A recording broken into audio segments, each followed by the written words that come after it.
want to hear your opinion first." You watched as his eyes widened for a moment, clearly not expecting that, before narrowing whilst he slowly gave a deep sigh. "You want my opinion?" he asked softly, looking off to the side. "Yes." For several seconds he had nothing, as though hesitated. You wouldn't be pleased, but then he slowly looked at you. Golden mixed with red eyes immensely staring into eye-colored ones, as he finally answered, "I don't want you to be a demon slayer nor a Hashira," he says, his voice not harsh nor boisterous, but soft and calm, though you figured as much that this would be his answer. However, you needed him to tell you. "Why?" you asked softly. "Because I don't want anything to happen to you," he says. "Being a demon slayer and a Hashira is a dangerous job, and I simply can't bear the thought of losing you." You nodded in understanding, still choosing to remain silent. However, you wanted him to continue. You wanted to hear him out, fully. Let him voice what was on his mind. "Back in Kazuna village, when you were kidnapped by that demon, I was afraid. When I heard you scream, I thought I'd lost you. I almost hated myself if I hadn't gone to you in time," he confessed. "I love you, Yin. You mean the whole world to me. And to let a demon get their hands on you? There's no telling what I would have done if I lost you." Your eyes widened. He slowly grabbed your hand and guided it over his chest, where his heart was located, as he then leaned his forehead against yours, looking at you with those intently beautiful and angelic golden red eyes of his. "Do you feel it?" he asks. Underneath your palm you could feel his heartbeat. It was beating strong and rapidly. It was just like back in Kazuna, when you both confessed your love and shared your first kiss. "I do," you said. "It's beating because of you, because you set the flame within ablaze. That it feels like I'll die of a heart attack if I don't kiss you, or just tell you how much I love you, even for a second."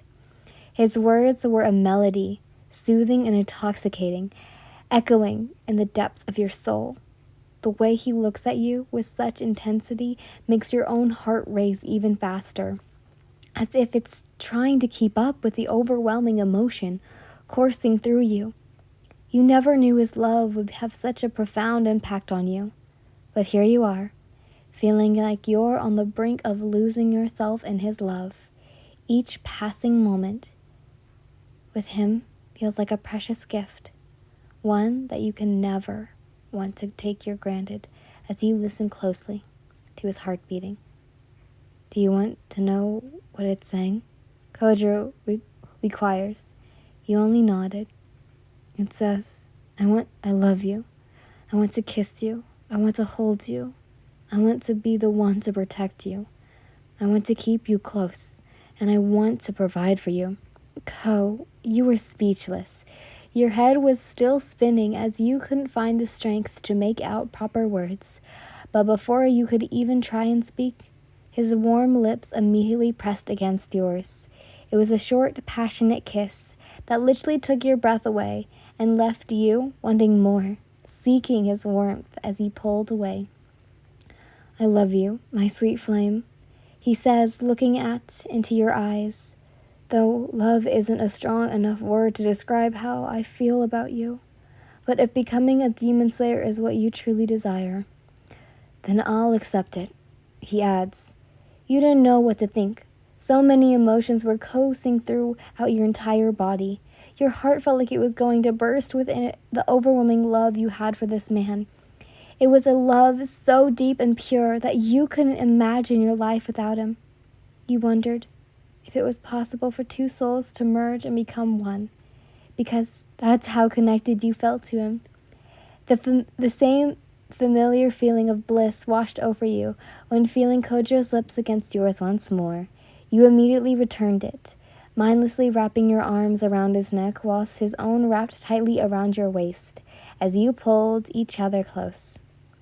After a while, you both pulled away once more, still holding another as you sighed with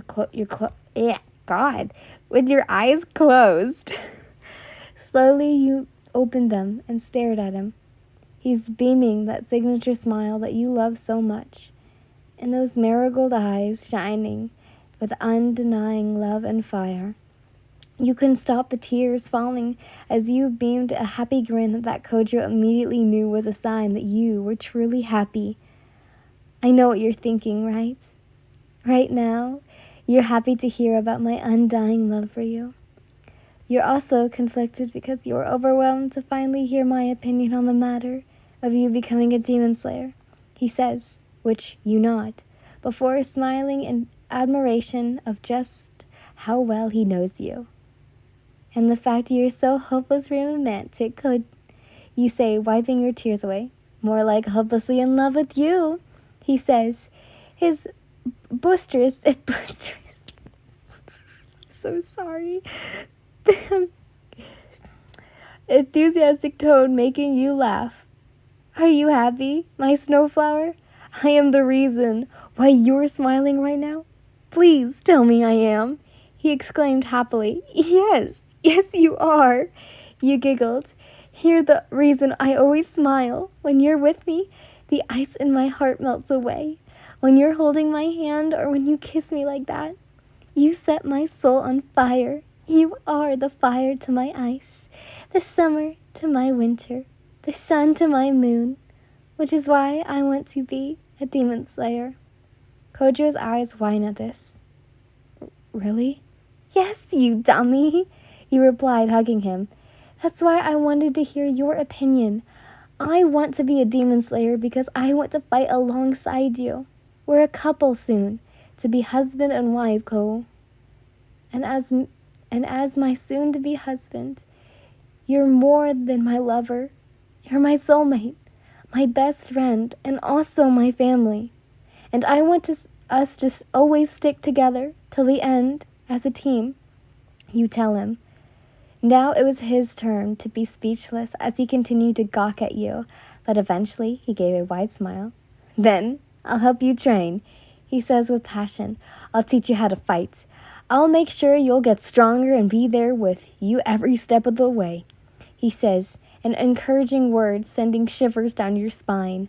The path to demon slaying / Hashira won't be easy, but no matter what happens, we'll work it out together, he tells you. Feeling overwhelmed by his statement, you immediately tickled him, causing him to lose his footing and fall backwards onto the ground. He grunted, but was taken aback by you pressing your lips against his. You take his face in your hands, pampering him with kisses everywhere you can reach, his chin, cheeks, eyelids, and forehead, and making him chuckle lightly. Kojo's eyes sparkle with joy as he looks at you, his smile growing wider with each kiss, the warmth enveloping you two in a sense of happiness and content. This simple act of showing affection brings you both closer together, strengthening the bond between you. I take that as a yes, he inquires, and you kiss his lips again, this time taking your time to just feel him. Oh, okay, then it's decided, he muttered, wrapping his arms around you, holding you close.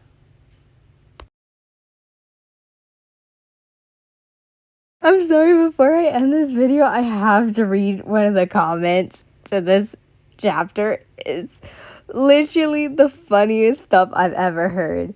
And I quote, "Fucking hell, just fuck me already." I'm so sorry. I just had to tell you guys that. But anyways, I hope you guys enjoyed this episode. I love you all so much. Bye. Mwah.